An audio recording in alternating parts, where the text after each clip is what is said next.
এই বাংলাদেশের স্বাধীনতার সার্বভৌমত্বকে টিকে রাখার জন্য ২৪শে জুলাইয়ের আন্দোলন হয়েছে। তো জুলাই আন্দোলনের চেতনা আমাদের প্রত্যেকের মনে রাখতে হবে, স্বীকৃতি দিতে হবে। অনেকেই জুলাইকে বিক্রি করে বিভিন্নভাবে ফায়দা লোটার চেষ্টা করছে। জুলাই আন্দোলনটা ছিল মূলত ছাত্রদের ন্যায়সঙ্গত কোটাভিত্তিক আন্দোলন।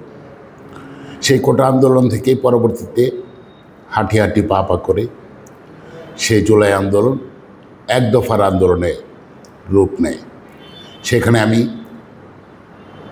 সম্মুখ সারির থেকে বিভিন্ন কর্মসূচিতে অংশগ্রহণ করেছি, পুলিশের বুলেটের সম্মুখে দাঁড়িয়েছি।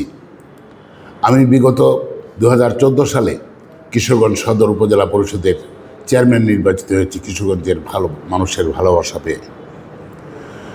ওই ফ্যাসিস্ট আমলেও কিশোরগঞ্জের মানুষ আমাকে তাদের হৃদয় নিংড়ানো ভালোবাসা দিয়ে উজাড় করে দিয়েছে সেই ২০১৪ সালের নির্বাচনে।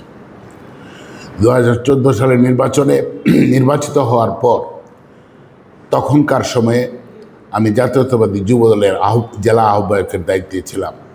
তখন দলীয় প্রতিটা কর্মসূচি আমি আমার সংগঠন জাতীয়তাবাদী যুবদলের নেতৃত্বে কিশোরগঞ্জের সর্বস্তরে আমি পালন করার চেষ্টা করেছি এবং পালন করেছি। তখনকার সময়ে জেলা বিএনপির আহ্বায়ক কমিটি ছিল এবং ওই আহ্বায়ক কমিটি থাকা অবস্থায় পুরা জেলা বিএনপির দায়িত্বটুকু যুবদলের কাঁধে ভর করে আমরা সমস্ত কর্মসূচি পালন করেছি। তো জুলাই আন্দোলনের চেতনা আমাদের প্রত্যেকের মনে রাখতে হবে, স্বীকৃতি দিতে হবে। বুকিং দিন city convention hall, Alamgir Hossain city, গাইডাল, কিশোরগঞ্জ। বিগত দিনে বহুত আন্দোলন সংগ্রাম হয়েছে, আর শত আন্দোলন সংগ্রামের নেতৃত্ব দিয়েছে দেশের ছাত্র সমাজ, যুব সমাজ।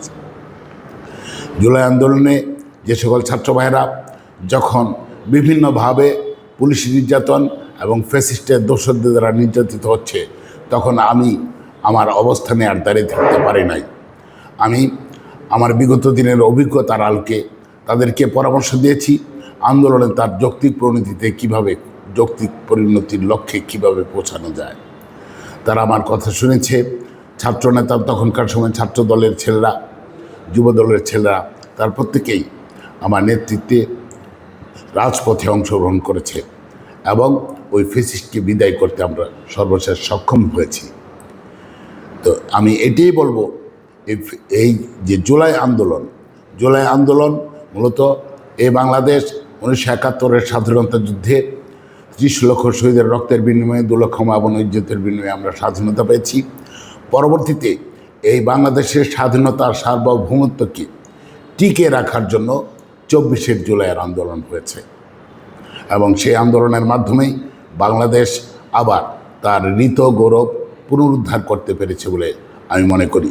তাই জুলাই যোদ্ধা যারা রয়েছে তাদেরকে অবশ্যই যথাযোগ্য মর্যাদা দিতে হবে এবং আমরা যারা এই আন্দোলনের সাথে সম্পৃক্ত ছিলাম, আমাদের প্রত্যেককে আমরা চাই এই জুলাই আন্দোলনকে কেন্দ্র করে বাঙালিদের ভিতরে, এই দেশে, এই জাতির ভিতরে যে ঐক্যবদ্ধ চেতনার সৃষ্টি হয়েছে, এই ঐক্যবদ্ধ চেতনাকে সমুন্নত রাখতে আমরা চেষ্টা করব এবং ঐক্যবদ্ধ চেতনার মাধ্যমে এই দেশটাকে আবার নতুন করে আমরা গড়তে চাই। তারেক জিয়ার সেই বক্তব্য অনুযায়ী সবার আগে আমাদের বাংলাদেশকে রক্ষা করতে হলে আজকে যে বিগত ফ্যাসিস্ট আমলের যে জঞ্জাল সৃষ্টি হয়েছে এই দেশে, প্রতিটা সেক্টরে সমস্ত জঞ্জাল পরিষ্কার করতে হলে আমাদের সকলকে ঐক্যবদ্ধ হতে হবে। এই জুলাই আন্দোলন করার কারণে অনেকেই জুলাইকে বিক্রি করে বিভিন্নভাবে ফায়দা লোটার চেষ্টা করছে। আমি মনে করি আমাদের প্রত্যেকের যার যার জায়গা থেকে এই দেশকে যারা ভালোবাসে, দেশের স্বার্থে, দেশের জনগণের স্বার্থে, দেশের জনগণকে আগে ভালোবাসতে হবে, দেশকে ভালোবাসতে হবে এবং দেশটাকে এগিয়ে নিয়ে যেতে হবে। তবেই হবে।